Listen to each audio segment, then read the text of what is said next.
for the critics, my words are like physics, a force that they can't stop. They just don't get it, I think they forget I'm not done till I'm on top. I know I was born for this. I know I was born for this. I believe we can write our story. Here we go, everybody. How you doing? Gary Wise here, Words from the Wise. I'm going to bring on my buddies. I got Mr. Jeremy Moore here with me and Mr. Chris Cahill. And we are live. We are currently live streaming on YouTube and on our LinkedIn, the Words for the Wise LinkedIn page. And of course, if anyone is interested, this will be available on all places you can find a podcast, right? It'll be available on anywhere you're looking for an Audible podcast to listen in. Let's go ahead and get that out of there. Then I'm trying to make sure I can see the comments in case somebody comments. Guys, how you doing, man?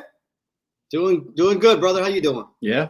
Oh man, I'm doing good. I got more sun today than I need, so I'm slathered in cocoa butter, trying to stay okay.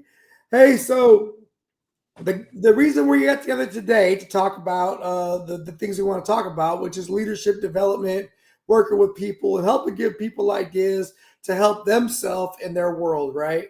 The first topic for today's live event, as we get just right into the meat and potatoes of this thing, is collaboration. Before we get into collaboration, there's two different kinds of teams you can be on. The kind that everybody wants to be on the team and the kind that they don't want to be on the team. Have you guys ever had an experience like that? Of course. Absolutely. Yeah, absolutely. Okay, so how do you find I'm curious to know if one of you might explain, how did you find yourself on the team that people didn't want to be on? So poor leadership really creates a poor team.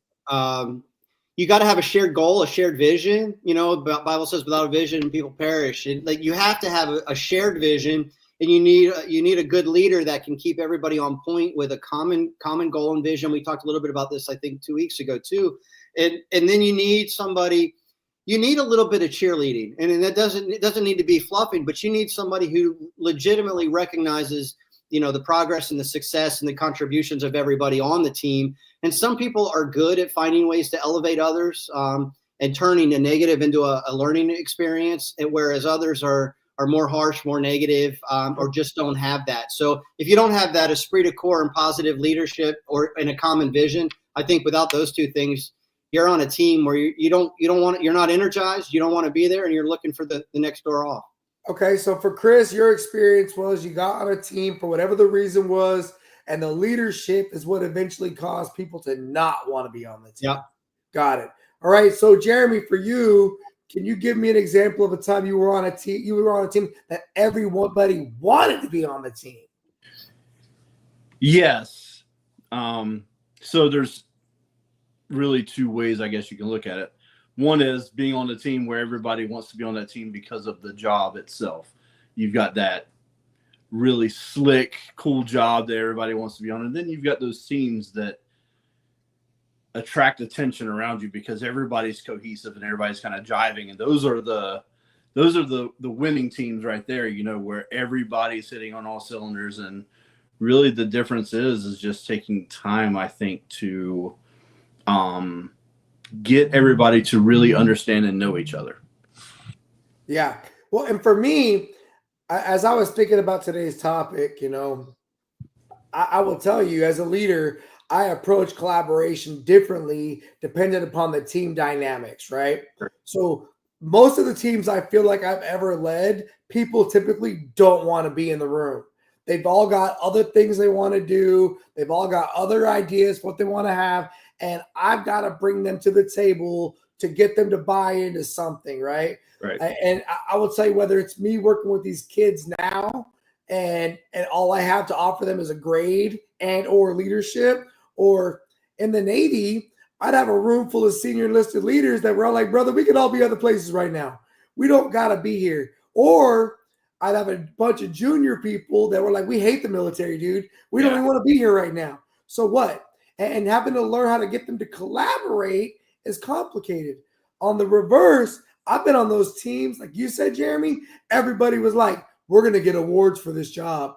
We all want to be the person that gets the top, the name, or people all see like the benefit to them in the long run. And I can only imagine what it's like to be in the civilian world and have everybody's getting really paid good money to be there. And they all want to really contribute, because I've never had that experience, right? I've never been there. Now, I will tell you, in the teaching world, most of those teachers are there because they love doing what they're doing, but they're not doing it for the money. No. So don't threaten them with a good time, because they'll let you know how they really feel real quick, because the money ain't worth it, bud. So I guess when it comes to collaboration, how would you encourage people, inspire people to want to openly collaborate? Why do we need them to collaborate? Let's be honest. Why do we need people on a team to collaborate? Do we? Why can't I just say do it and they're going to freaking get it done? So well, here's my thought. Let's think about that from a church world, for example. And one of the problems that you get is, well, it happens anywhere, but I'll use a church because everybody I think can relate to this. You get a couple people in church leadership, whatever it is. It could be a small business, but what ends up happening is that those few people, they always say, if you want to get something done, give it to the busiest person. They're busy because they're doers. And the problem is, for example, in a church or in a business, what ends up happening is you end up with a few alpha players, and they're good. So you give them work, and then you give them more work. And then the next thing you know, I can tell you from my experience, you're at church 3 times on Sunday. You're teaching a Bible study. You're teaching a men's group on Thursday. You're doing outreach on Saturday. And next thing you know, you're at church 7 times a week. And on top of the rest of your life, and you just get burned out. And if you talk to anybody who's been active in church, eventually they'll tell you, yes, they get used and used and used and used until they get burned out. And so I think that same thing happens in teams. Is you want to leverage individual abilities, but at the same time, you have to find a way to not end up putting the weight on everybody. You've got to learn to develop, people underneath of that, so you don't burn the same people out. And that's the biggest problem that I find in any organization, is the same people end up carrying all the weight. Oh, that sounds familiar, huh, Jeremy? Very, very. If you're the best guy at your job, you're doing everybody else's work. Yeah, and I will tell you that coming up throughout my career, I always wanted to be that guy. I'm not even going to lie. Yeah. I always wanted to be that guy because I had goals. Once I became the leader of the whole group, I had to protect those guys from themselves. Yeah, because absolutely. I know how burnt out they're going to get because I've been burnt out, right? And so my way to encourage everyone to openly collaborate, right? Because, yeah, that guy wants to do it because they either are a true believer, they really want it, that's filling their cup, or they want the recognition or whatever it is, right? So that guy's great, but I got to manage that person because they might shut other people down. For me, one of my first things is I want to reframe. Why are we all here in this room right now, right? What is the reason? However we all got here, doesn't matter to me. We're here, right? And I've been known to fire people real quick that didn't want to be in the room. If you told me you didn't want to be there, brother, I used to run a thing in the Navy called the DCPO shop. And what would happen is I would get all essentially the worst people could afford to get rid of. They sent them to work for me. And I would tell them, look, man, I don't know why you guys sent to me. I don't even care. If you don't do the job for me, I will fire you and send you back to where you came from. And it's going to be a problem. But if you could work with me, I promise you there's going to be a lot of good things that can come from it, and get them to buy in on whatever it is we're doing there. Yeah. And that's for the people that don't want to be there, right? Well, there's that old adage, slow to hire, quick to fire, or slow to, yeah. And I tend to not do that because I love people and I see the best in them, and I usually drag them along months, sometimes years past their prime. But the reality is bad apples ruin the cart. And I read a book once called Clergy Killers about churches, and it was the same thing. You end up with some negative person in some sort of middle management level at a church, and it can destroy everything from the inside out, the whole culture of the church. And the same thing about a collaborative team. If you're working towards a common goal and one person is negative here, plants a seed there, drops the ball here, that if you drag them too long, you're dragging everybody else down. And as much as you might want to support that person and love that person, you have to look at the mission and the collective team's well-being and troop welfare as well, Yeah. You do. Jeremy, do you have anything to add on that? Well, I mean, you just, I'm kind of the same way, Chris. I very much am I hire and employ people. I don't employ numbers. Right. Everybody's got a life, and everybody's got a child or responsibility or dogs, cats, whatever it is that's going to distract them from work, and getting them to hone back in on work is the key. And bringing people along, as long as they're not hitting past that prime, is great. But also it can be looked at kind of in a bad light too from the team. Why are we still pulling this anchor behind us that's kind of holding us back a little bit? So just recognizing when sometimes you just need to cut a few lines and let a few people go, and it's that's the struggle that only a leader can really deal with, or and if you're a caring person, it's tough because you see them as the people that they are, not the number that they are on paper. And sometimes that's detrimental. That's a hard act of balance. Yeah, it is. It is. And I agree. Like, the best team you will ever have is the one you already have. Like, I don't believe you're always going to find the next guy. I remember, so again, I'm on the ship. I had gotten down to the point where I had fired about 15 out of the 20 guys that I had. And the XO came down and he was doing a spot check. And he was like, DC2, how many people work for you? And I said, 5. And he said, you're doing all the maintenance for the whole ship. You're supposed to have 20 people and you only got 5. Why is that? I said, 'cause I fired the rest, sir, because they didn't want to work. They were confrontational. And these 5 guys right here are awesome. They're doing the work. They're kicking butt, taking names. He says to me, DC2, I'm an E5, right? I'm essentially a sergeant. He says, what do you need to fix this problem? I said, sir, I need to revise this whole program where every first-class petty officer LPO on the ship works for me, and I delegate the work to them, and they get it done however they want to get it done. He said, write the instruction and make it so.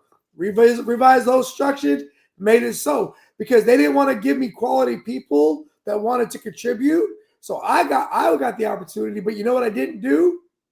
I didn't go cry about it.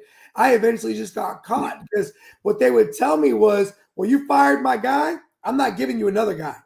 And I would just say, roger that, check. I'm going to get to work. Now, as I got older in the Navy and I started to learn how to better manage my people, I learned that, to your guys' point, I used to send people mess cranking so long I'd forget their last name.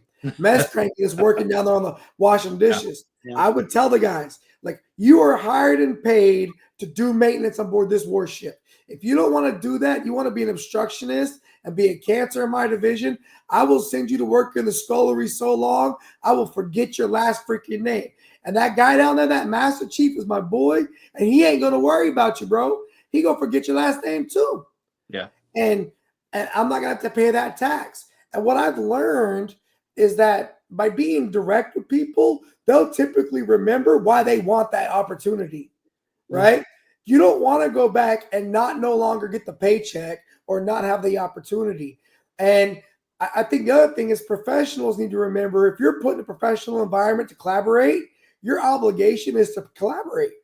And if you think it's optional, then maybe we've got a problem. On the reverse side, I do think it's the leader's job to open up the space where everybody feels like they can collaborate.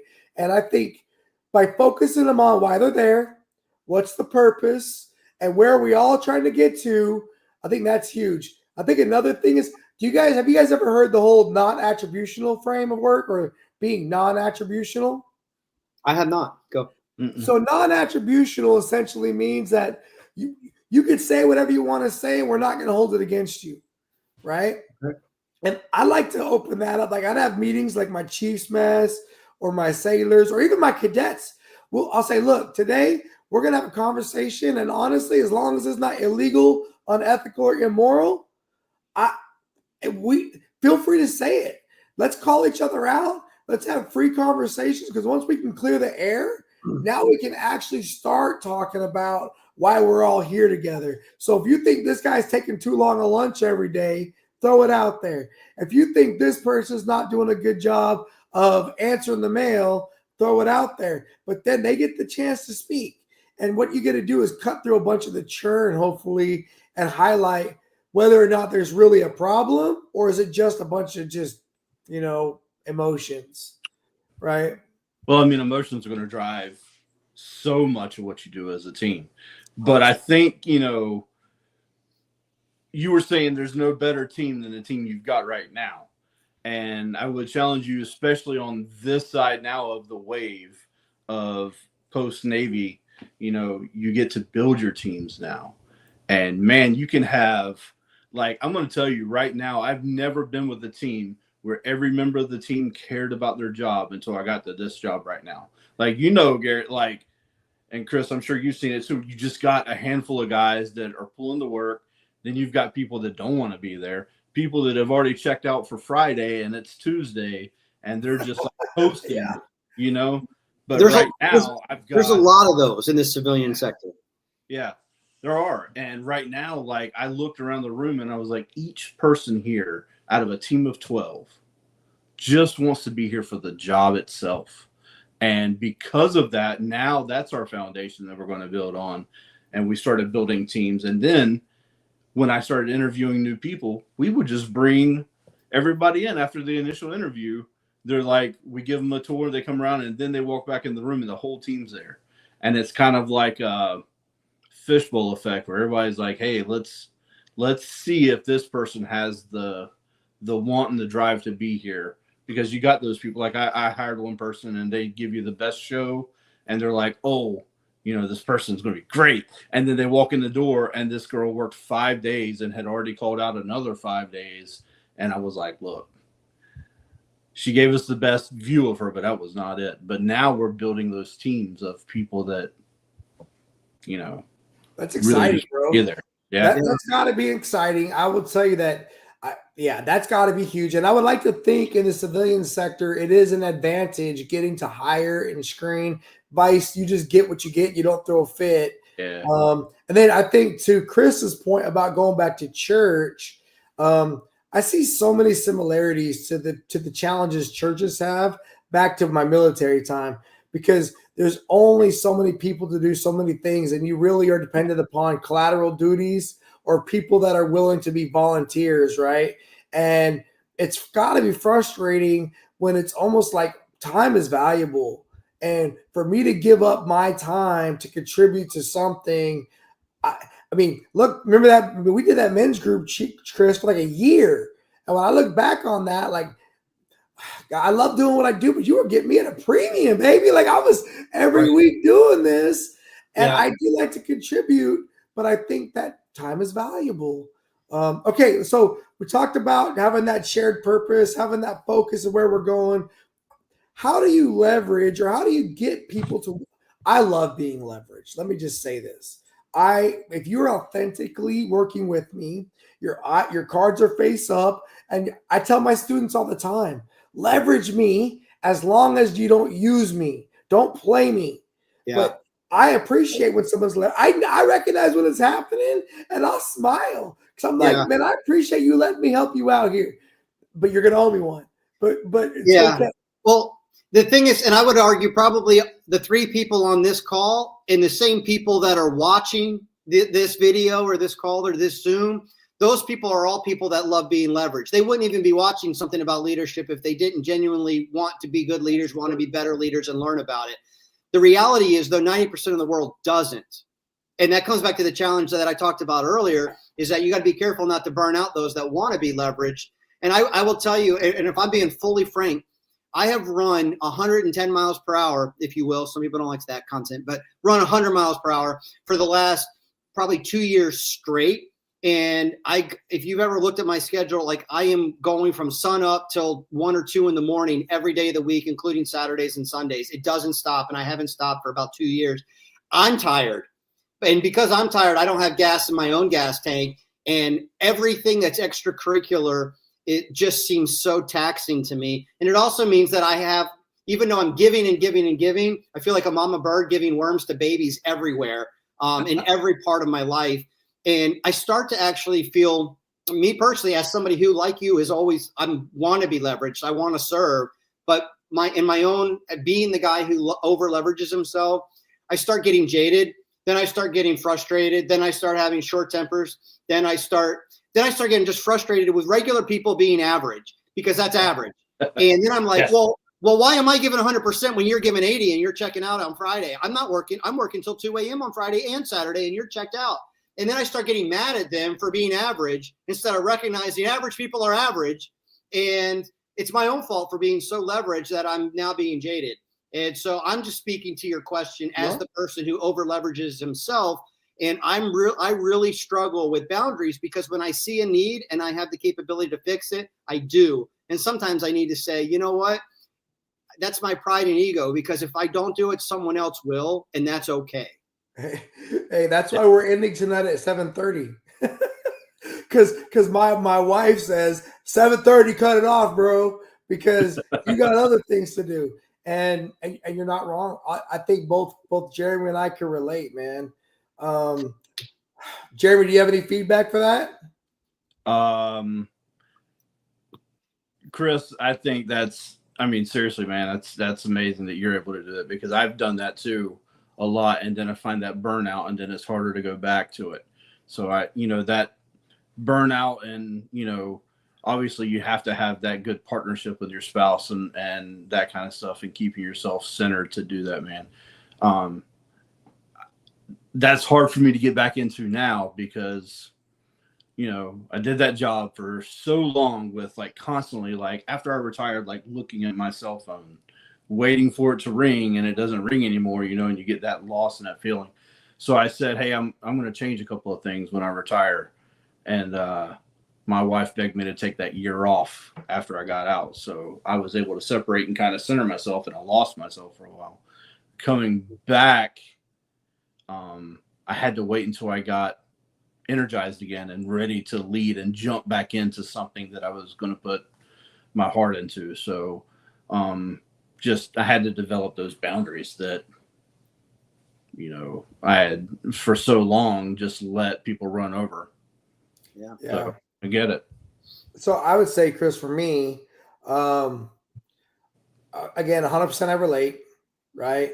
And the unfortunate thing is, or the fortunate thing, let's be honest, it's a blessing to be as driven as we are, as you are. I believe that's a blessing. And I think it's a blessing that's been put into you for whatever reason. And you have got to just remember that it's like the Force, right? You don't want to go down the dark side. You have to learn to not be frustrated when you give your time to people that were not worthy of your time because you failed to vet it out, right? That's a frustration. But you already said it earlier, that it's like I recognize that unfortunately they're not going to be the most effective use of my time.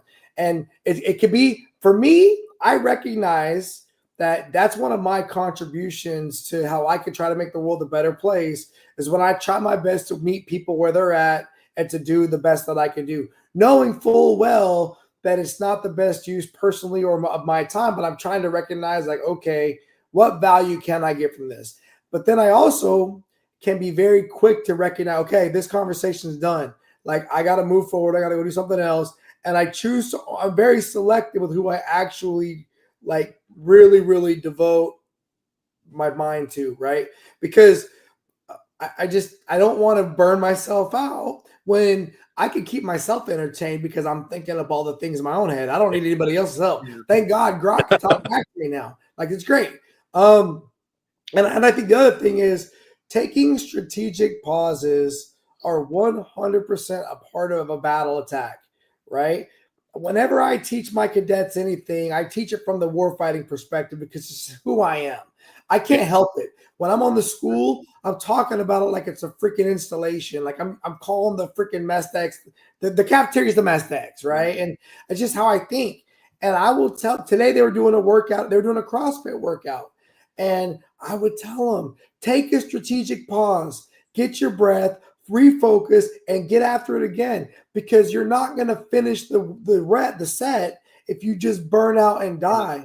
You have got to take a pause, get a breath, get some water. And that's what I love about that kind of a workout, right? Because it's an endurance workout, it's a relentless workout, and it's going to make you dig so freaking deep that you're going to learn you could go farther than you ever thought you could, because it's one step after the other, right? And then another thing for me would be just, I'm a big fan of just assessing where I'm at, what I've got going on, and especially when I'm feeling like really almost burnt out, I will load shed things purposefully. I will shelf things that are not really filling my cup, and I will say, I know where they're at, I know how far they are. I will get back to them later, but for my own personal mental health, now they do not get to be the priority. And truth be told, I also take some medicine because the Navy was like, bro, you shouldn't be shaking all the time. And I'm just like, I can't do it all. Right. Yeah. And I had to, that was a hard pill to swallow. You know, when the doctor, I thought I had heart problems. They did an angiogram on me, all kinds of crap. And everything's like, they're like, Master Chief, you're solid as a rock. They're like, have you ever thought about mental health? It's like, you're freaking crazy, bro. Have you met me? Like, I'm awesome. That's the thing that nobody wants to talk about, man. It was a huge eye opener. And when you run hard and fast for as many years as I have ran, and even to this day, and then drink like 12 cups of coffee a day on top of it, and don't eat right, then eventually you cause changes in your body. Plus, we're getting older, right? And that's another. I mean, you are, bro. I'm telling you. Well, y'all got those big old gray bushy beards. Okay, let's get back to this again. But just so you know, man, I think it's 100% fine to feel the way that you're feeling, and I think it's valid, and I think that all of us feel that way. And I also would tell you, I mean, previous conversation we talked about this, but I'll say it again. I think work-life balance is a myth, because people that are seriously committed to things, they're gonna go. You can't turn it off if you're wired to love what your mission is, and I'm blessed enough to love it. And if I'm awake, my brain is working on it. Yeah, I love hiking up the mountain. I hate walking down the mountain. I believe I agree with Jordan Peterson when he says that men are designed to want to push rocks up hills. Yes. It's just knowing when to take that pause, throw that freaking stick underneath the rock, let it help you hold the rock off you a minute. Yeah. Well, and then attack, right? Generally, speaking of men, it's funny because I actually noticed this. Whenever you hear people talk about work-life balance, they usually fall into a couple categories. It's often women, and they are wired different because they're wired to be more maternal, you know, so they're wired for that, where we're wired to go out and push the rock up a hill. So it's part of your wiring. But when you hear people say, man, you need more work-life balance, I find that people that tell me that are either essentially retired or basically 1 foot already retired, or they're women, or they don't like their job. But I don't ever hear an entrepreneur that I'm consulting with go, man, I need some work-life balance. Whenever I'm working with them, they're like, man, I couldn't sleep last night. I was working on the website, or I was posting this, or I was coming to a new product, or I was working with vendors, whatever.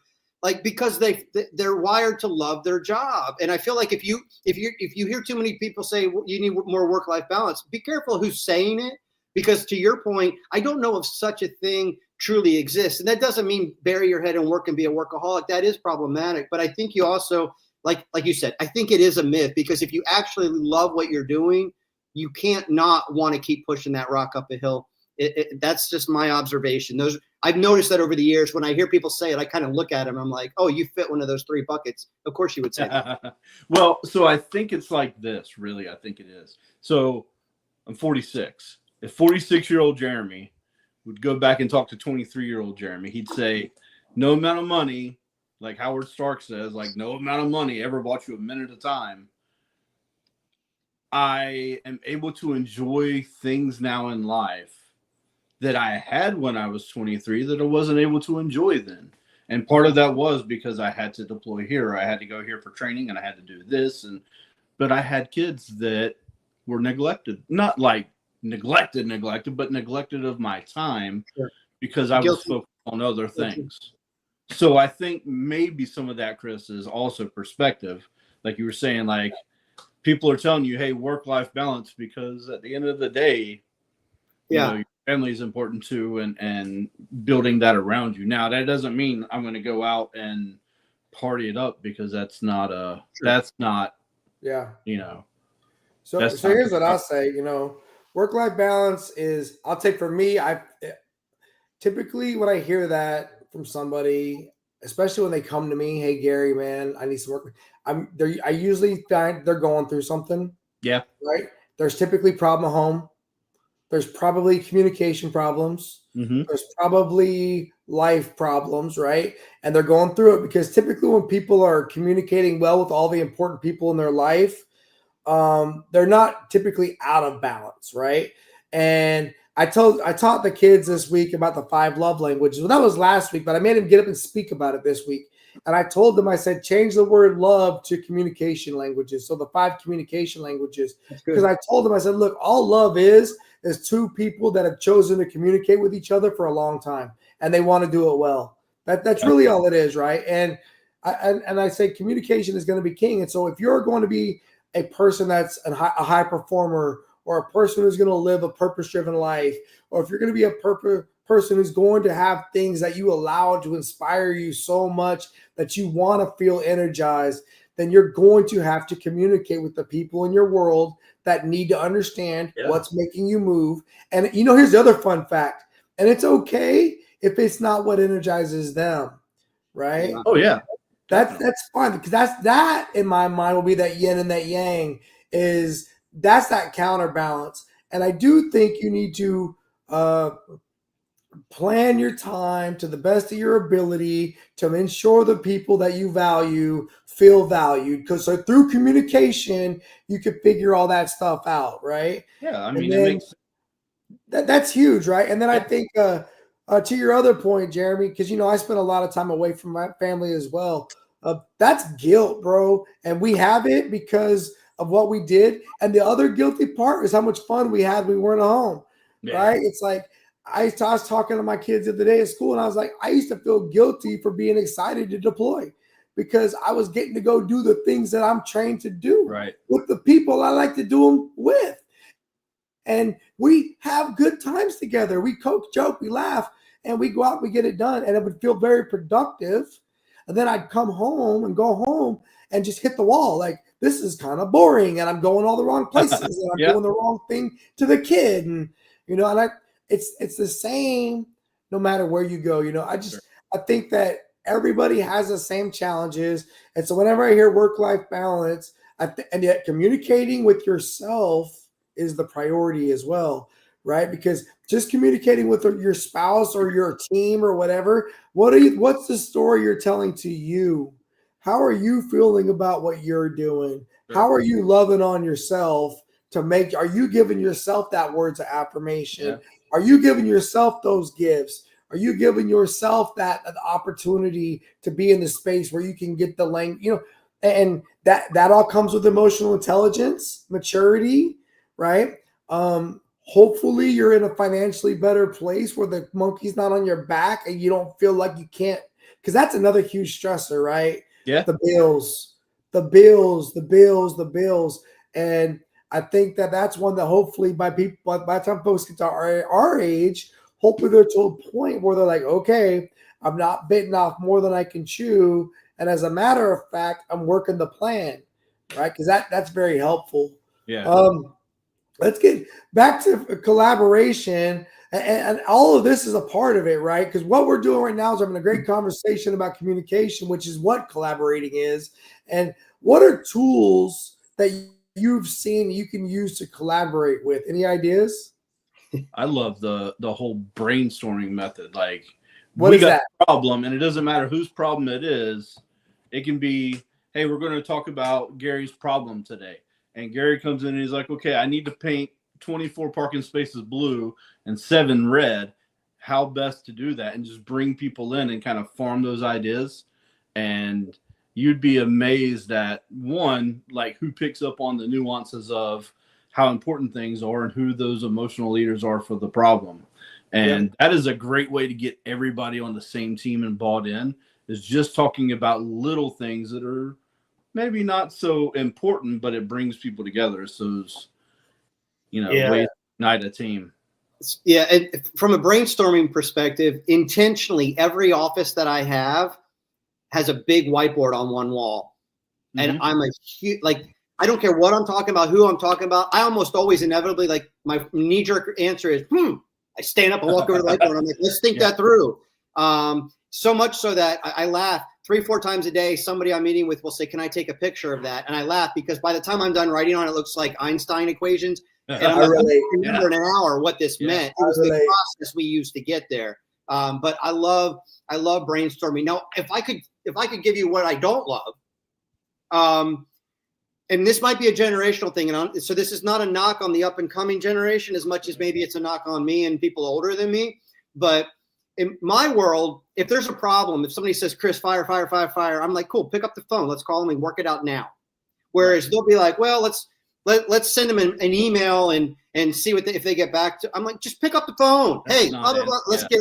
So I'm like, don't send an email when you could have just picked up the phone, and don't text when you could have sent an email. And they're like, well, the email won't work, so just send a text. And I'm like, you're looking for the shortest, quickest way to get the ball out of your side of the court, and I'm looking to get the problem solved. And so a lot of times, all these Asana and Slack and all these other tools that people use to communicate, it's like you're over communicating, and now I have to spend my day responding to 13 different Slacks and 25 emails. Yeah. One person could have called me and we could have moved on.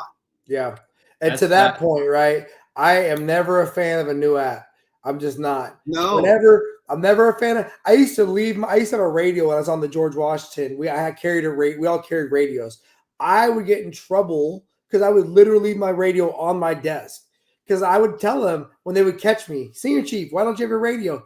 Because I cannot work when you keep calling me with whatever your new problem is. I am working. Like, I have sailors, I've got wrenches, I've got things to fix. I cannot be called because somebody didn't go to the freaking working party. I don't care. Like, we'll figure it out later. And so I agree. I think collaboration, I'm not a fan of apps. I'm really not a fan of meetings either. Yeah. I'd be lying if I said I was.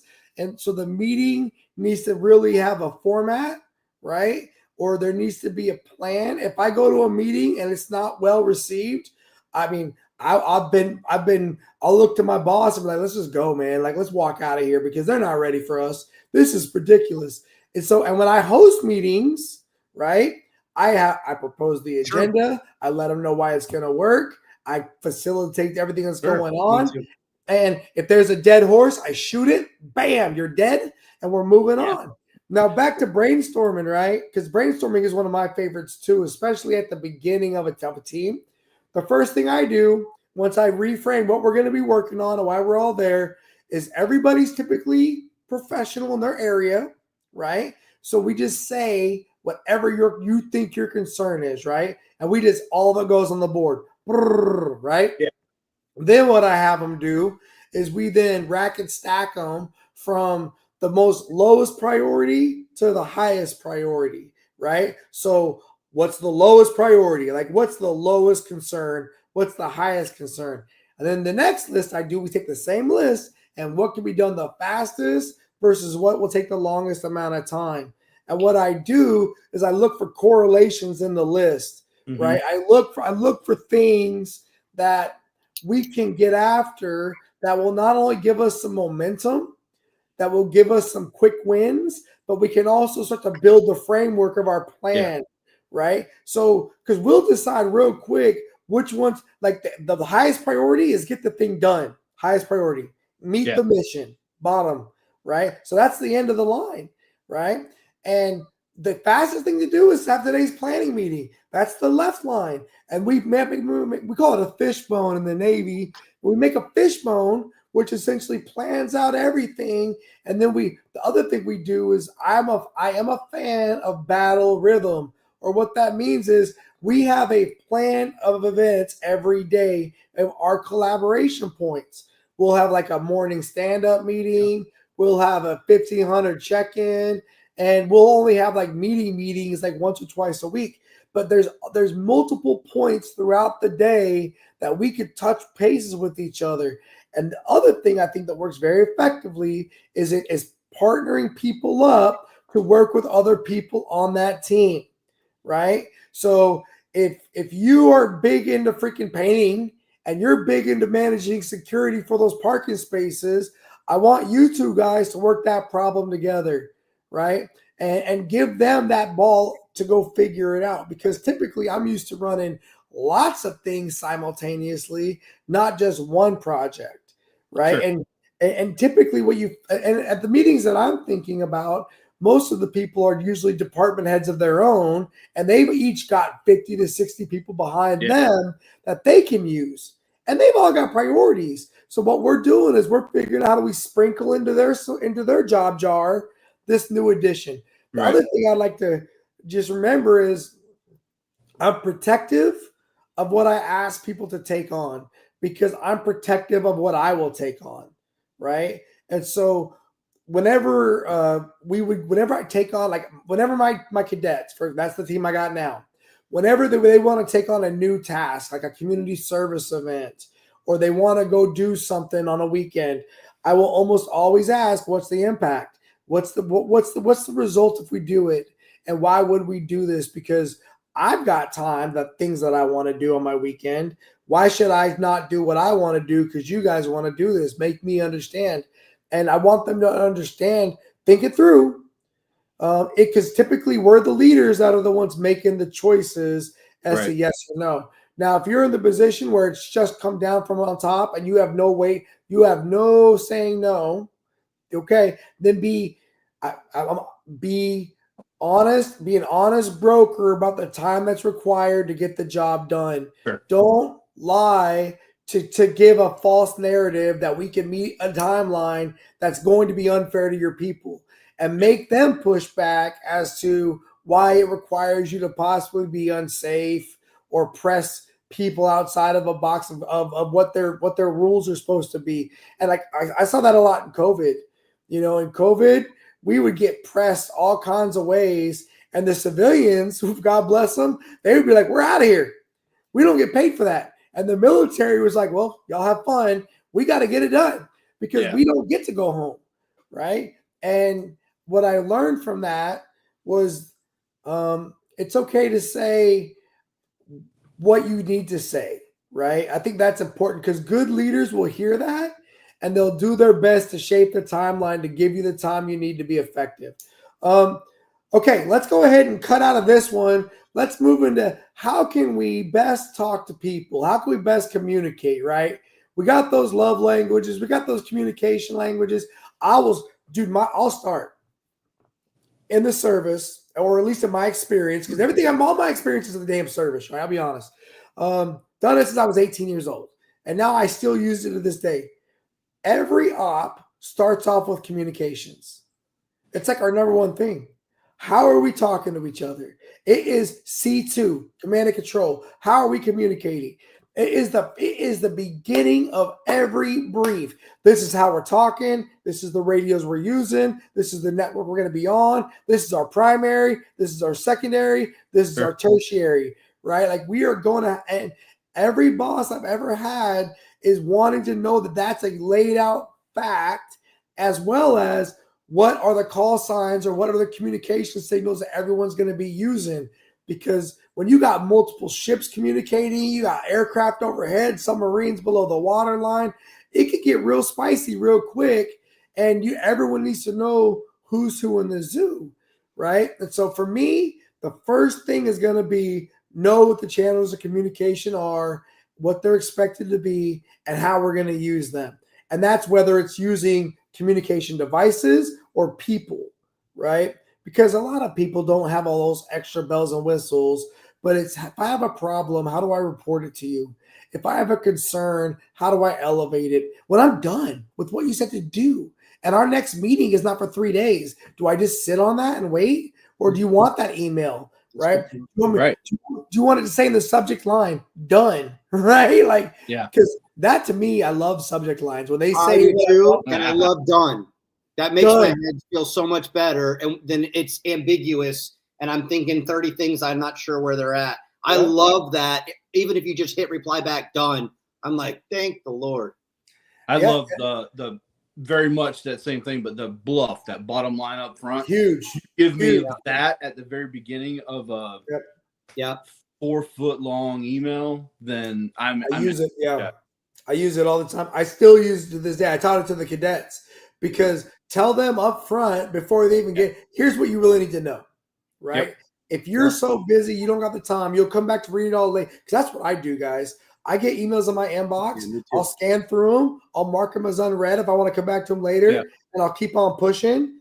And then later on when I have time, I'll go back through and I'll check them again, right? I do the Yeah. same thing. And I'm that- saying that's, yeah. I use my inbox. Okay, what about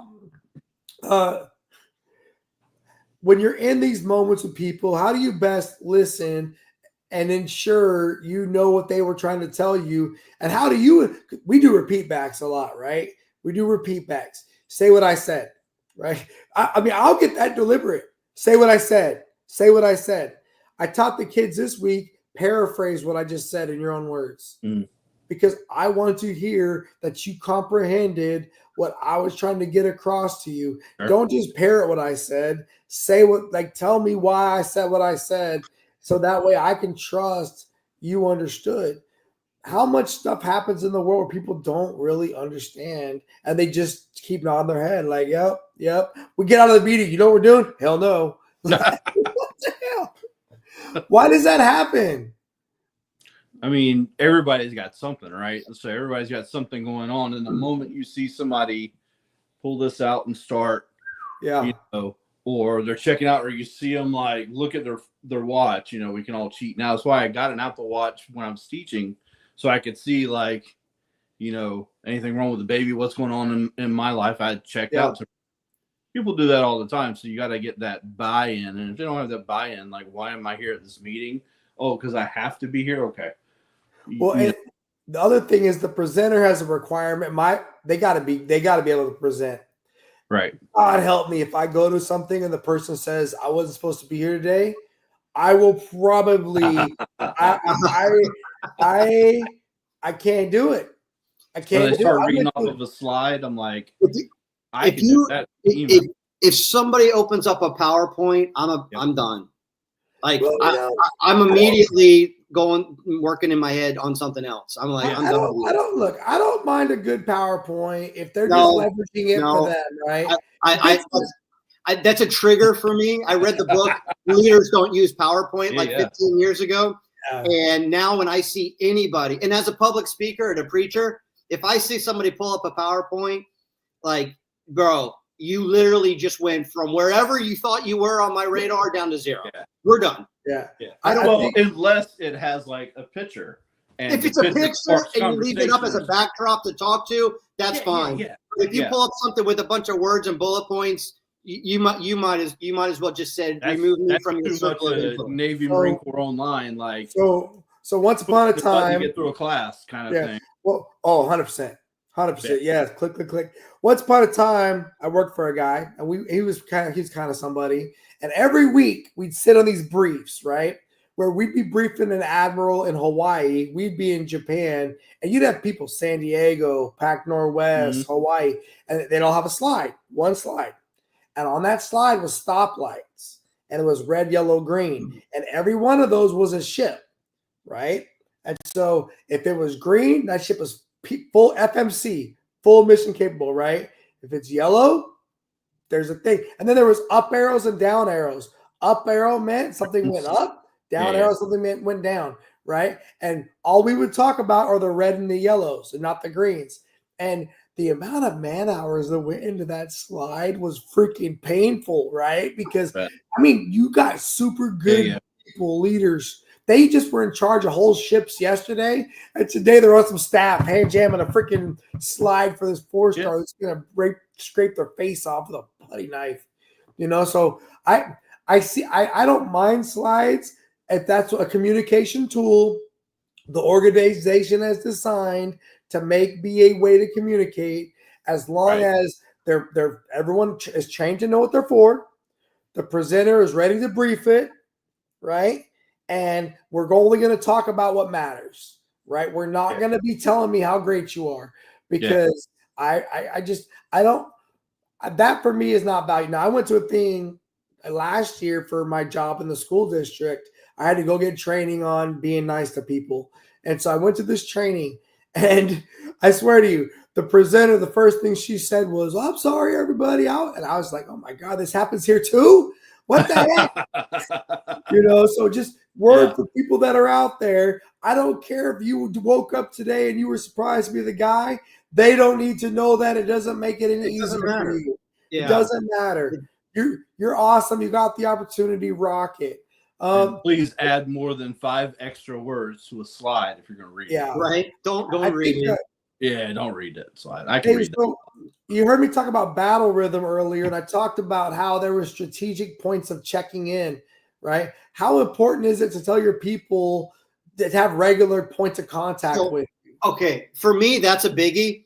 SOPs are a biggie, and time blocking is a biggie. As busy as I am and my SOPs teams are are, a good one. I time block my entire life, including when I'm going to ride my motorcycle at night if I need a breather. Like everything is time blocked. Almost to the point of, like, you would say it's an OCD life, 24/7 time block. But for my teams, as it relates to teams, we do have our, like, the Monday mornings, and we do have our stand-up meetings, and we do have our touch bases and our debriefs and stuff. And I actually make everyone on the teams has to put those on the same time block, so we all have the same exact time blocks. And I know, hey, from 8 o'clock until 8:15, you're doing this with that meeting. At 8:15, you're meeting those, because my life is all meetings, meeting after meeting. That is my life from morning till night. So for me, I can't afford to not know what's going on, but I also can't afford to stop and babysit. So I need to be able to look at the calendar and be like, oh, it's Tuesday, it's 12:15. I know these 3 people are working on this. I can stop in on that and see what's going on, whatever. And I think it's important, because communication and collaboration are the 2 most important parts of this whole thing. Sure. And if you don't have that time block, you're winging it and things fall through the cracks. Sure. Yeah. What about you, Jeremy? Well, I mean, yeah, definitely having those, set times, hey, we're going to check in, but also the level of necessity. Is this a face-to-face, like Chris was saying earlier? Is this a phone call, or is this an email, or is this a text kind of thing? Like having those check-ins and making sure everybody understands what level check-in this is, so that we can, so we can get there. And then even having those, set times of just one-on-one, where it's outside of the project, but very much a part of the job. How are you doing? Like, have you, what you got on, and what hours you got in the fire, and how is this going to affect you, kind of thing. And then at the very end, I think one of the biggest for the team that always gets missed is having that after action wrap. What did we do here? How did that go? What could we have done better? Yep. What did we suck at? And everybody's afraid to say that, oh, well, these are opportunities, and, throw that HR spin on it. But what did we suck at? Why did we suck?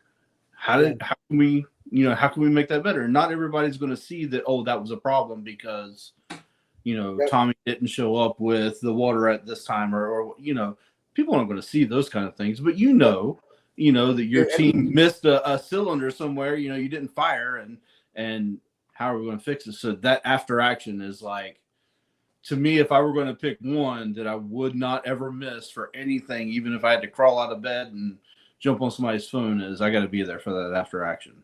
So one thing about that, right? Because I agree, after action reports are critical, because that's how you could bring it up and dust it off for the future. Right. You do a similar op, right? So for me, because we do a hot wash typically, and then we do after action, and I stopped hot wash meetings when I was on board the carrier, because I'm like, my training team was 100 people on a 5,000 people ship. And we already had a 2-hour long drill. Everyone's exhausted. We're tired. Yeah. We all want to take showers, go to bed. Having a freaking hour-long debrief is not what they need. So what I learned to do, and I still do this to this day, is I touch bases with all my key leaders, and they give me their wave tops, and I just get it from them. And then I coordinate the after action meeting, but I've already got all the big rocks, like the big ones, because I already kind of knew it all anyway. And then I prepare that format for that after action meeting. And I do it when everyone's rested, they're no longer emotional, right? And they're able to actually hear what really happened. Because unfortunately, typically there's like other things that you didn't know that contributed to the problem. And I'll tell you, especially God, when we have like, well, somebody got hurt, or we got somebody went sideways, or we broke something that cost a lot of money, right? Like one thing I learned about when I got to the CMC game was to be slow. And it goes against my methodology from being a damage controlman, because as a DC man, I would run there real fast. And then I'd get to the fire, get to the casualty, get to the flood. And if nobody was dying, I'd lock it down, and then I'd make it real slow. Right. But if somebody was dying, we had to save them. We got to go. But as a CMC, I learned, let it develop a little bit longer. Let's let it go a little bit longer and let it come out a little bit and see what's going on before we just jump right in there, because there may be something that has not yet come to light and we need to better understand the problem, because typically me or my boss, we can't afford to make a mistake by jumping the gun. Right. Sure. There's no take backs on that. Right. And I've learned that with the same thing with the kids. Right. At my school, I've learned I'll hear the word, I'll hear the rumors, I'll hear the mess deck scuttlebutt, and I'll wait till they get there. And I'm like, hey, man, how are you doing? What's going on? And get that other perspective, and then remind myself there's always three sides to every story. Yeah. Even though my instinct is to want to just go get the information right away. Okay, so I think back on this and just kind of wrapping this one up. How important is it to simplify your expectations for communication? Now, to your other point, if you recognize they need to talk, they're giving you nonverbals, there's trust, or they're like, Jeremy, man, can we talk for a minute? I need something. I mean, whenever the kids come tell me, Mash, can we talk outside? I'm always like, that's my favorite kind of conversation. Yeah. Because that means you came to get me and you need me to help you with something that's private. So we got to go outside. And my whole day can change like that, because I will do everything in my power to focus on them. How do you inspire that to happen, but also provide for simple day-to-day comms, so it's not going to kill your inbox, right? Or not going to kill their productivity because they got to do 1 million reports to somebody. So I have a rule. If it's not on one page, it's too much. It can't be 2 pages. It can't be 3 pages. It can't be 4 pages. And the same thing is with an email. If you email me something and I have to scroll, you're wrong. And now, so the way to get around that is, and this is kind of like when you put the important stuff at the top, but to me, I want anything you have to tell me to somehow fit into one page. But then, like, if I'm sending you something and I'm working with you as a team member for what or project we're working on, let's say a public speaking event you and I are collaborating to build, I'm gonna put a lot of work into creating all the content and everything you need and make it very clear and not miss nuances, which can be problematic when you oversimplify. And what'll happen is, though, I'll save it as a Word doc, and then I'll send you an email. But then in the email is going to be 3 sentences of exactly what matters, and then the attachment, kind of like we were talking about before with the email, and then you could scroll through later. I do the exact same thing because I have so many meetings every single day. If I really tried to absorb everything from every meeting, my eyes would glaze over by lunch every day of my life. So I have to only know what really matters. And then if I really have trouble later, I'll dig into the emails and find the attachment and do the homework. But to go from meeting to meeting to meeting to meeting to meeting 8, 9, 10 times a day, every day of my life, I can't afford to know everything about everything. So for me, you need to simplify the message. You need to be clear. You need to break it down into like an outline format. Here's what you need to know. Here's the subcontext. Here's what you need to know. Here's the subcontext. Yep. Here's what you need to know. And if you need to know more, the attachment's on the email. Have a good day. Like, it needs to be that simple. And even as a salesperson, which is part of my job, if I'm trying to give you a complicated tax strategy and there's 20 pages and spreadsheets and all that, I'll send you all that. But I'm going to send you a front page that really quickly says, here's where you are, here's where you could go. If you want to do it, it takes this step to move forward. See attached. And that way, most people are like, oh, I like where I should go. and all I got to do is click here. Got it. And most Yeah. people aren't even going to read all the other garbage. They need to know that there was thought behind how you got there. So to me, simplifying is everything. And if you send me a business plan to review and it's 50 pages, I'm like, you're not even going to read that business plan. You're going to put it in a drawer and never look at it until next year when you write it again. Put Right. that business plan down to one page that says, here's my 5 priorities, and I'm going to do this to get there. That's it. I'm very much a bullet guy too. Like, my manager walks in the office and he's like, "Hey, boss, we got a problem." I'm like, "What's the problem? Where are we at with, who can we leverage to, find out more about this and how we're going to fix it," kind of thing. Don't walk in and give me my middle child was terrible with this long, drawn out story with like how people were, what they were wearing and what they were doing. I was like, I just need, tell me the problem. Let me know if you need help fixing it, or if I'm fixing it, or if I'm just letting you, de-stress it. So yeah, give me bullet points. And then if I need to dig in, I'm ready.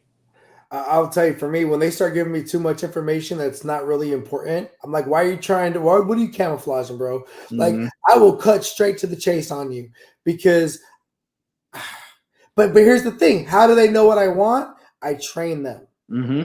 I tell them my expectations and I show them by my delivery to them, right? I hold myself to the same rules, to the same standards, and I hold the same line, even though typically I am theoretically the senior, right? And I say theoretically because they probably outrank me, right? But I'm still the one they're looking to for, like, Master Chief, how would you do X, Y, or Z? And I teach them to understand, like, people's time is valuable. If you're a professional at a certain level, your words matter. Use them wisely, but say what you need to say, and don't be worried about saying it wrong. Because as long as your heart's in the right place, people are going to overlook you making a mistake. Now, you send me a long 15-page email that you typed all these freaking words, brother. I to all of your points. I mean, I've literally, first of all, I hate reply to alls as well, but I've literally seen a reply to all that said, if you think anyone is reading this, you're the problem, right? And it was just, I mean, that was the point though, right? You had to get publicly smacked down because you sent an email to a bunch of senior key leaders that all just wanted, that none of us, we don't, number one, we don't all need to know the information. That's number one. And number two, you just kind of just trying to either stroke your ego or show what you know, but either way, none of us are going to read that, right? Yeah. Okay. I think last but not least, people need to communicate their preferences as to how do they want to communicate. I think that everyone has a responsibility. For me, for example, I do not mind virtual communications. I do not mind them. Right? COVID taught us anything. It taught us how easy it was to jump on a call and have the same level of communication as face-to-face, as long as I can see your eyes. That I was going to say, that's the key. I do not like anything important on the phone, but if I can see you, we're good. Exactly right. And most computers nowadays give me this capability, right? So whether it's a cell phone, whether it's a computer, that's one of my favorite ways to communicate because I don't like to drive somewhere and then drive back if I can help it. You're killing my productivity in other areas, right? And so I love virtual meetings. I don't mind in-person meetings, but let's be ready to have the meeting, right? Let's be ready because we both come somewhere, and we're going back somewhere else because we're not all living in the same house, right? Now, if we all worked in the same building, which is why if I had a building full of employees, I would want them in the building because it's just like being on the ship. Everybody's where I could touch them. Now, those were great, right? But I think everyone should have preferences to communication. I think the other thing is if people are uncomfortable communicating, they owe that information in the hiring process, right? Yes. And I believe we should ask that question.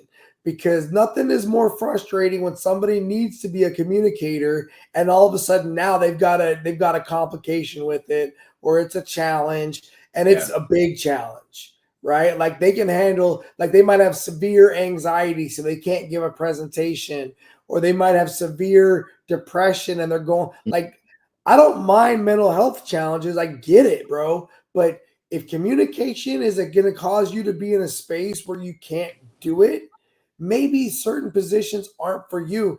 And if you want to work through it, get the help you need so you can.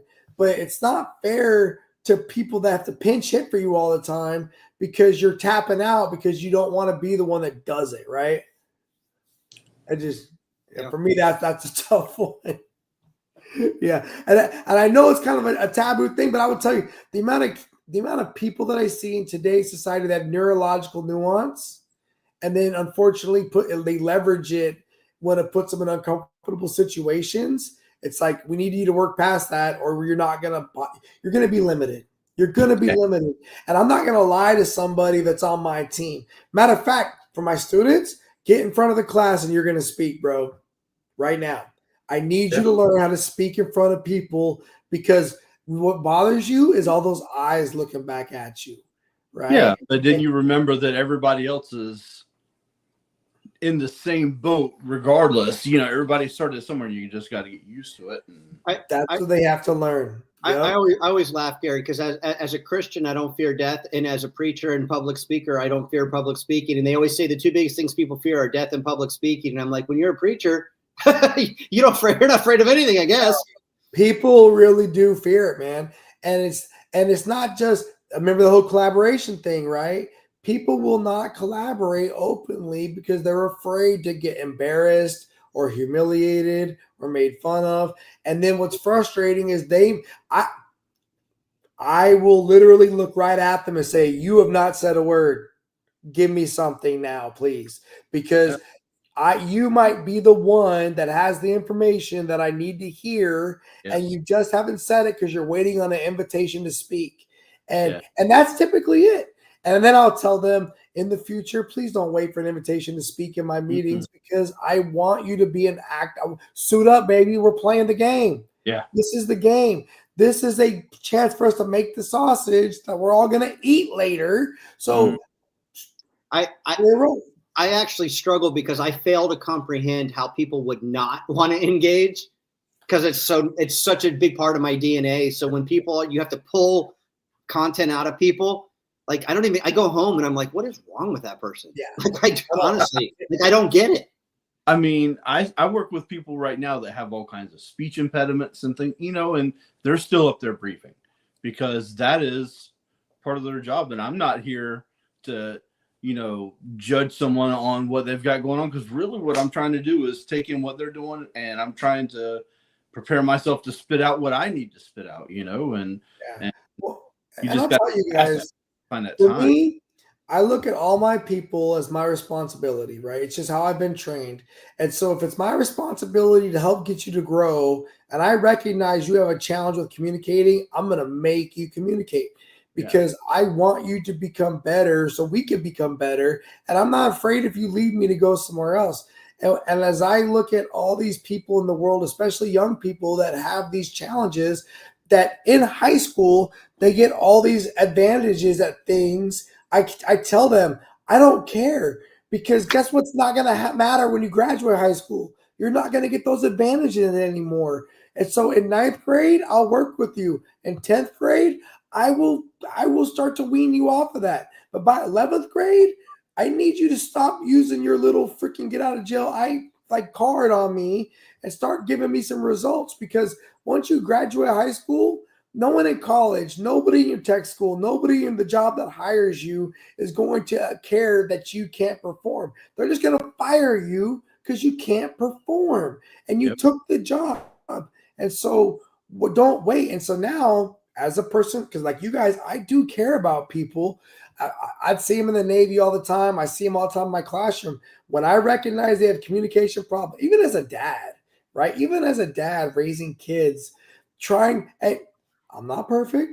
I've got my communication challenges. So I try to tell them how I learned how to better communicate because I believe still, like with anything in this life, sharing our experiences is always a powerful way to get them to see how they can better improve. But I do think training communication is critical in every organization. Train them about how to communicate within your organization. Okay, let's every get time. okay, our last topic. This is for me. Chris, you said earlier, it's about collaboration, about communication. But for me, man, it's always about trust. Everything's about trust. Everything. Trust is the foundation for. And look, I'm okay if your trust for me is purely professional. Yeah. Right? I'm good.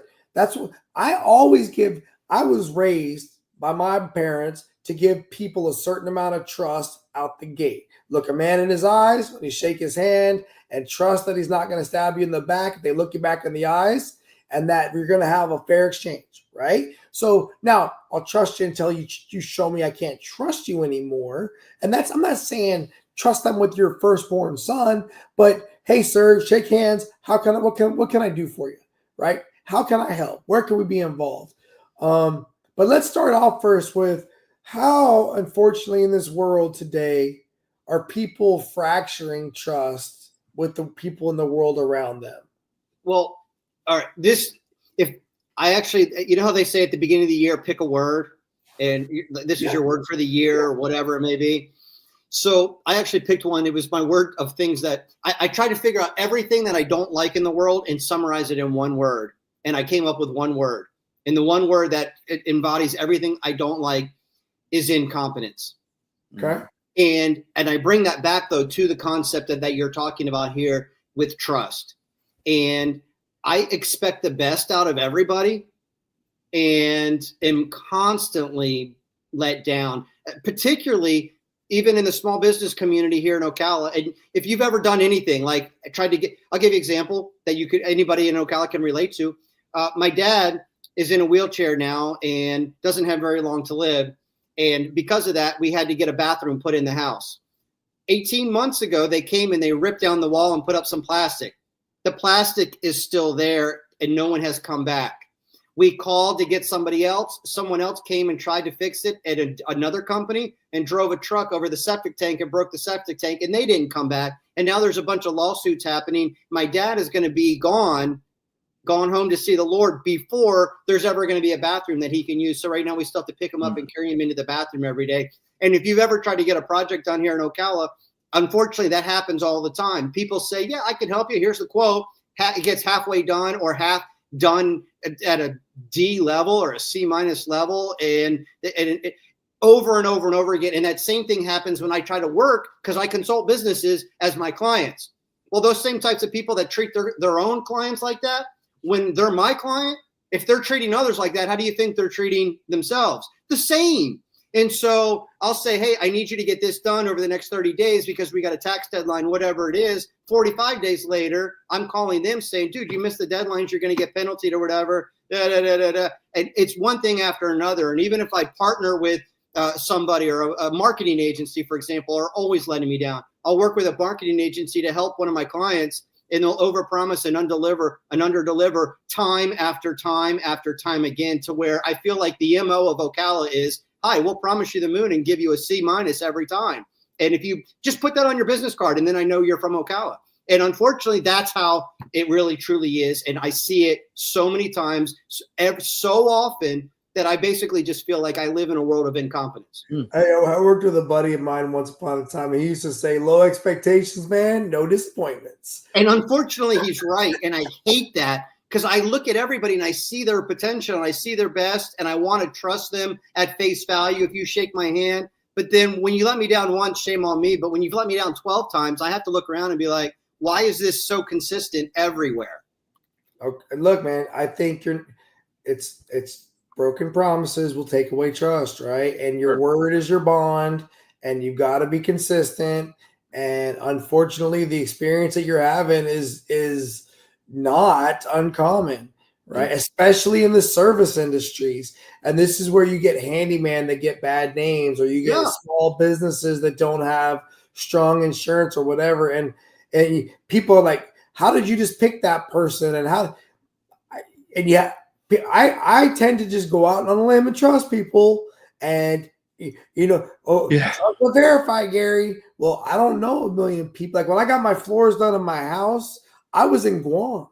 I'd never even been in this house before, but I knew I wanted these floors done on my house before I got here. And so I asked my realtor to give me a recommendation of somebody she thought was going to be good. I got a hold of the guy. I talked to him on the phone. Dude, gentleman's conversation. Dude said, Roger that. I'll do what I got. I'll do what I can do. I'm talking like 20 something, 30 something $1,000 of work getting done on my house before I even got here. And I'll never forget. I pulled to the house, and our whole deal was once I got here, we had to go have a beer. Right? I was like, we got to go have a beer. That's what he told me. And so we went and had a beer. And I remember just thinking like that, this really worked out, man, because I kind of got really screwed if I would have trusted the wrong person. And so I think this is where people always are burnt a little bit about trusting, because you don't know what experiences somebody had in the previous time. Sure. Right. And here you come, trust me. And they're like, oh, I've heard that before. I will say this, because of that, Gary, I started this spreadsheet called I've Got a Guy. And it's everything from handyman to fence repair to what. Anytime I work with somebody, or a client or a friend works with somebody that truly follows through, you can trust them. They give you the price they say. They're transparent. That's something we can talk about. And they actually follow through with their promises, and they do as good a job or better than they said they would, and they're on time or sooner. When I find that guy or girl, I put them on this spreadsheet, and I still have a lot of gaps in there. So maybe some of your listeners, if they think they're that person, maybe they can reach out to you online and say, hey, I'm that person. I want to be on the I've Got a Guy list. Because if they are, I'd love to meet them and vet them, because I've got this whole board at my office of business cards that are only of people that I know personally or have been vetted by people I trust.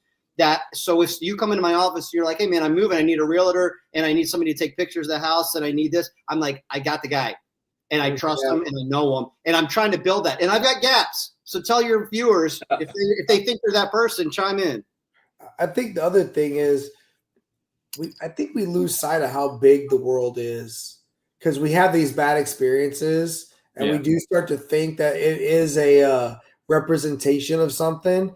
And then I'll go somewhere, it'll be full of people that I have no idea who anybody is in the room, and I'll be like, this place is still pretty big. I'll be on LinkedIn, I'll be looking, I'm thinking I'm pretty much connected to everybody in the world in Ocala, and all of a sudden there'll be a whole new freaking group of people. I'm like, this place is a lot bigger than I think it is. And that's the world, right? Because of technology. Jeremy, I want to go ahead and come to you. If someone loses the trust of their people or of their family or of themselves, how can they get that trust back? Well, I mean, first and foremost, they got to want to get it back. And I guess that step, decides which way you're going. You gotta put in the work. You got to get back there in the trenches, and it's like credit. You're not born with an 800 score. You got to kind of build up to it once you get there.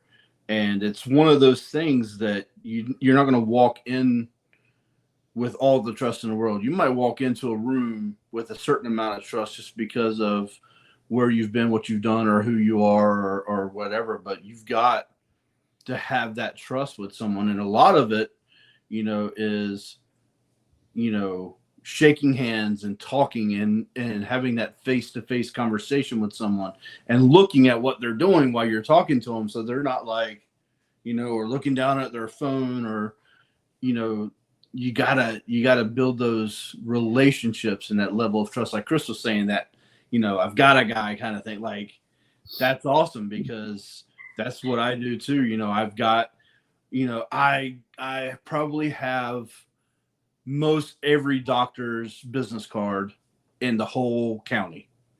But I've got a separate binder for the ones that I know.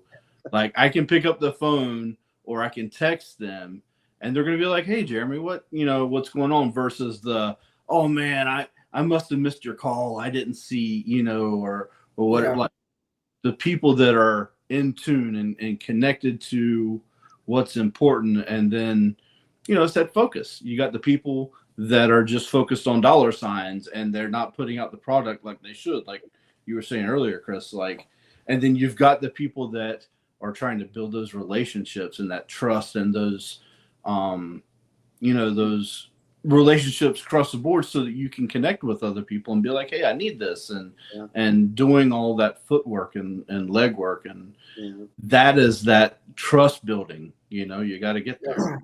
And relationships are important, and unfortunately it's also just become a buzzword, like think outside the box or whatever, because everybody's like, well, I'm different, I really focus on building relationships. And I'm like, well, that's what now everybody says, and nobody, I won't say nobody, very few actually do. And if you go to like a BNI or a Chamber of Commerce, it's always just talk about relationships. And the reality is, even within those groups, there are circles that are really good with relationships, and then there's a lot of other people that they put it on their website because they don't really have a real value proposition. So the only thing they could say is, well, we value relationships, and that's not true either. So unfortunately, when I hear people say relationships, inside I'm usually rolling my eyes because I just hear it as a buzzword anymore. Yeah. Well, you got to have that networking, and that's what that relationship is. And that was the biggest thing I learned, obviously, as a chief, was just networking. And having people, instead of like looking on Google and like, oh, who are the plumbers? It's like, talk to my friend down the road who does renovations and stuff. Who do you know? What's for me, I feel like since I was a teenager, I've had a reputation that was bigger than who I really was. It was like people would meet me and they wouldn't believe I was me. They would just be like, because they all expected me to be taller, they all expected me to be bigger. They always had these things that I would never meet their expectations for who I was going to be. That's great though. And what it's for me, my networking, my relationship, my whatever is, if someone says they know me, all those things are implied, in my opinion, right? If you could say you know me, those are all implied, right? Because typically, if you know me and you reach out to me, I'm probably going to want to do whatever I can to work with you, serve with you, or whatever it's going to be. Otherwise, you might just be using my name in vain and dropping my name, but I don't really know you like that, right? Yeah. And I've learned when you're in leadership positions, that happens a lot. That kind of comes with the territory, right? And then my trust will be bent before I even walk in the room because someone's like, well, you said this. I did not, right? Yeah. But somebody used my name in vain, and now I've got to come answer for it. A couple of things for me, to your point, Jeremy, in order for someone to get back trust, you have got to be sorry for however you lost the trust, even if it's a miscommunication that you had no part in. I will empathize that you're frustrated by it, even though I'm not sympathetic to it because that wasn't me. But I'll empathize with you. Next up is I love a comeback. I love a comeback story. Like, I'm in it for a comeback stories. I love giving people second chances because God knows I need them, right? But my second chances typically have rules. And oh, by the way, if you think you lost trust in me, typically it's because you're having an overreaction to something that you didn't want me to do. That's not trust. That's you don't like the consequences to your decisions. You don't like because what you're going to get from me is consistent, bro. I'm going to be the same person always. I don't care if I'm at home with my wife and kids or if I'm at school with the people, I'm on the phone with you guys or with a bunch of chiefs in the mess. You said the thing that Gary needs, I will say what needs to be said, right? And you can bet on that. And you don't have to like it. We don't have to be mad at each other. We don't have to be best friends. We don't have to watch cable TV together afterwards. I'm okay, right? Yeah. But don't say you don't trust me, right? That's not fair. That's just you using words trying to hurt people. Don't just go out there but like, you can't trust them. And I've had to deal with that too, right? People will say, oh, they're just going to say whatever the boss wants them to say. No, I agree with the boss. He's the boss. Yeah. Next, right? Like at the end of the day, that's just how it is. You've got different trust spectrums. So have you ever seen like the special operations trust spectrum where they talk about like the guy I would want to be in a firefight with versus the guy I want to leave my spouse in the room with, kind of thing, and kind of how people can skew that. Because there are people right now that I haven't talked to in 20 years that I can call and be like, hey, man, I need some help. I just need you to talk to me or whatever, and we'll pick right back up where we're at because we trusted each other on this level, for this.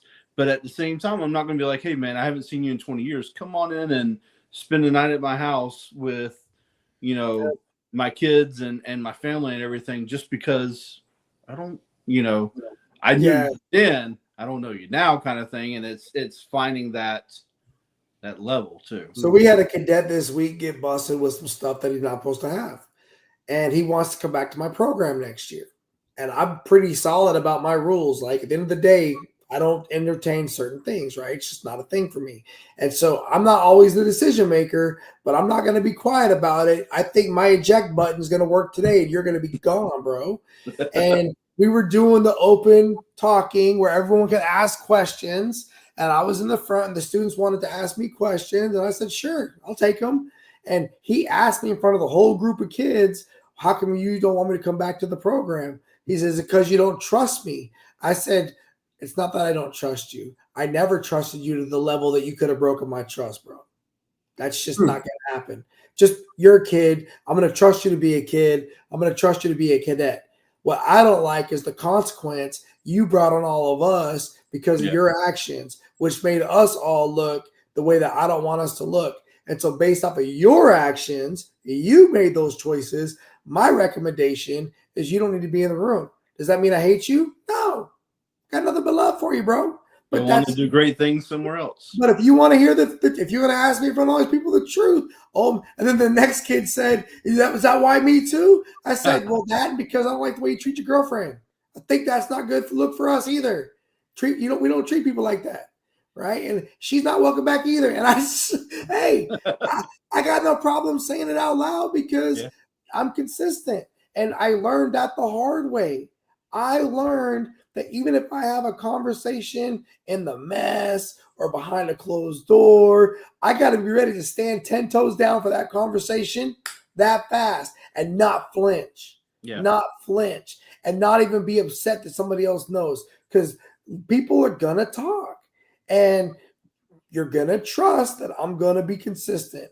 And I'm not going to be here to sugarcoat everything for you. And I want to see the best for everybody. But brother, sister, here it comes. It's coming in hot. Yeah. All right, guys. This was a great conversation. Once again, I appreciate you guys so much for doing this. Any save rounds? No? Chris, you got anything to close out? Okay. No, brother. I think I loved it. Nothing else. Yeah. Jeremy, you good to go? Yeah, I'm good. Awesome. Great. All right. So a couple of weeks from now, I'll send you guys an email, let you know what the next topic's going to be. If you get any things on your mind between now and then and you want to talk or chop it up, shoot me a message. I'm always working on stuff just like you guys. And let me know. But until next time, I will see you guys later. All right, brother. God bless. Bye. Take care, Jimmy. Take care.